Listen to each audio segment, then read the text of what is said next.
Welcome back to the Dark Reading Network here at RSA25. Terry Sweeney with Dark Reading. Joining us now is Ted Miracco, CEO of Approov Mobile Security. Ted, welcome to the Dark Reading News Desk. Good morning, Terry. It's great to be here. We appreciate you doing this. Kick us off by talking about the current state of the mobile app threat landscape. What are you seeing there? Well, it's interesting because I love your publication, and I was reading a story that just appeared last week. I think Now Secure was presenting it, and the mobile app landscape was described as a cesspool. That doesn't sound good. No, it's not good, and I think there's a number of reasons why it is a cesspool. I think everybody feels like they need to have a mobile app, and these things are often rushed. The development is rushed. Sometimes it's outsourced, sometimes it's outsourced to the lowest bidder. And I think there's also a very pervasive misconception in mobile app security that somehow if it's in the App Store or in the Play Store, it's safe and it's secure and it's been vetted. And that is a very false premise. Okay, that's helpful to know. Yes, yeah, so. What is the typical attacker looking to gain from malicious activities? I can think of, like, say, identity credentials, credit card information, other personal identifying information. What are you seeing there? Okay, so the credentials and credit card information is already out there. Okay. So they can go to the dark web and they can buy credit card numbers, they can buy, pawned, you go to You've Been Pawned and you can get all of the usernames and passwords you would ever want. So they already have that information. What they want to do is to use it.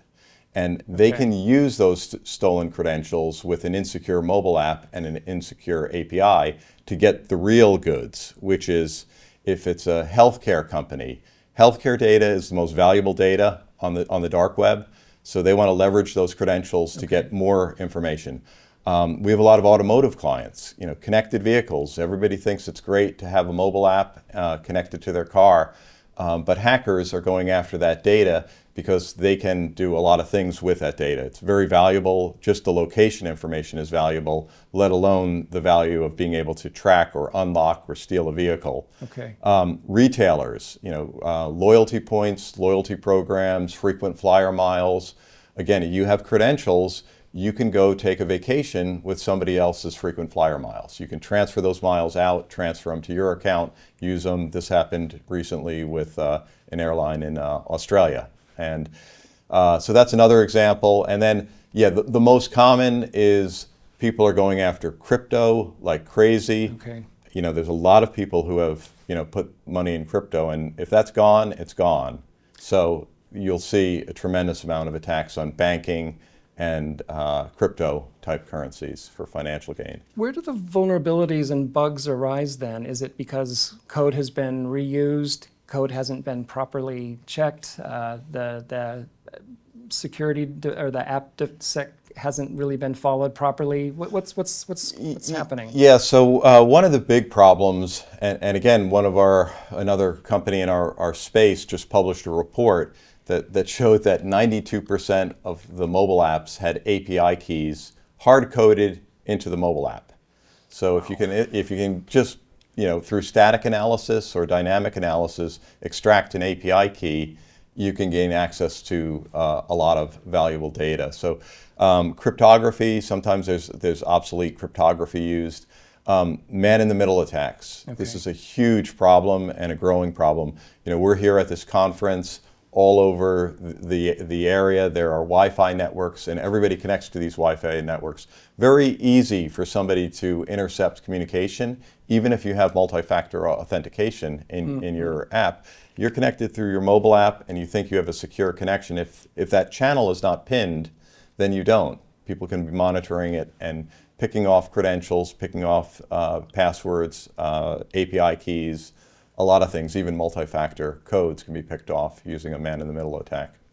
So do these vulnerabilities and threats exist sort of equally across the board in the vertical industry sectors you mentioned, or Do you tend to see a specific kind of vulnerability in, say, retail or in financial services? Yeah, that's a very good question. And we do see a different profile of attacks based on the industry. So retail, as you mentioned, is one of the things that we see in retail is an incredible number of bots. So bots are out there and scraping is out there. So if you are a retailer, people want to get what price you're selling goods for, and then they want to post pricing that's lower so that they can steal your business, or they want to tie up your inventory. There's a lot of malicious activities in retail that are used to try to divert traffic from one channel to another channel. So you'll see that very commonly in the retail space. Within healthcare, healthcare unfortunately is a very vulnerable area. I think a lot of healthcare facilities are underfunded. So that like I said earlier, that healthcare data is worth a lot. You can take healthcare information and then perpetuate fraud in the pharmaceutical business. There's a lot of that going on. So those are just two examples. Well, with so much variety among mobile apps themselves, not to mention the hosting infrastructure that's behind them, what's the solution here? I mean, you've made the effective case for it, this being indeed a cesspool.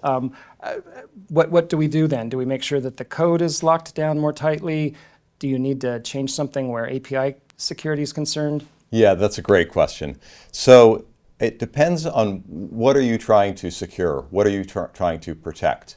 So a lot of the focus on mobile app security is on code obfuscation and trying to harden the code or build a big wall around the mobile app.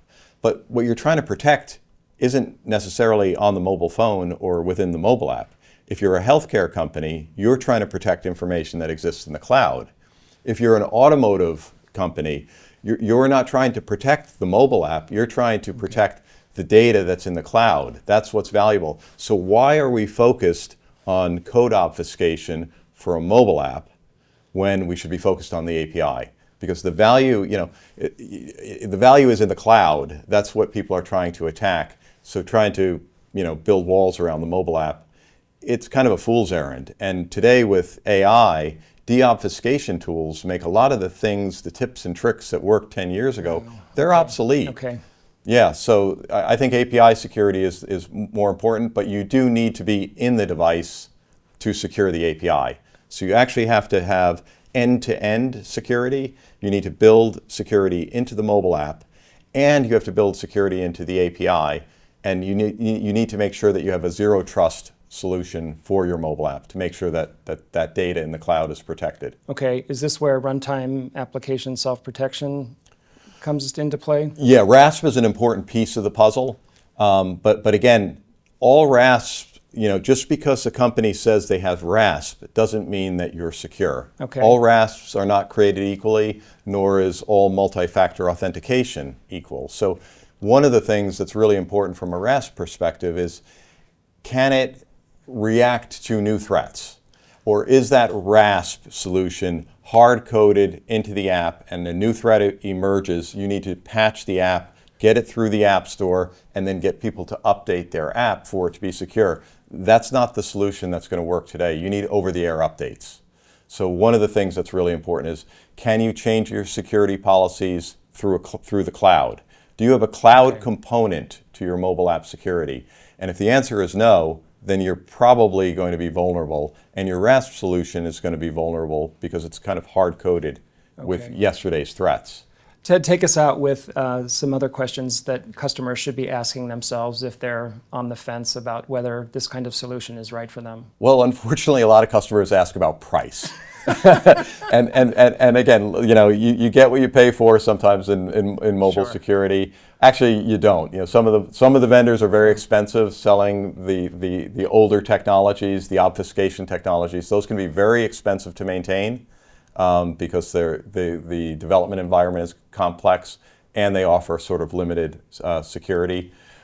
There's also a lot of debate now about how fast you can do this. And again, there's low-code, no-code solutions that are out there. But again, you want to look for a security solution that is going to be resilient because today's threats are changing. So I emphasize over-the-air updates.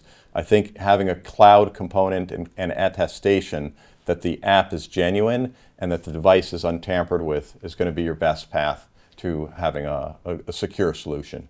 Well, Ted, we so appreciate the deep dive into application security from a mobile perspective. This is a big overlooked part of the security ecosphere here. Thanks for joining us on the news desk. Thank you, Terry. It's been a pleasure being here.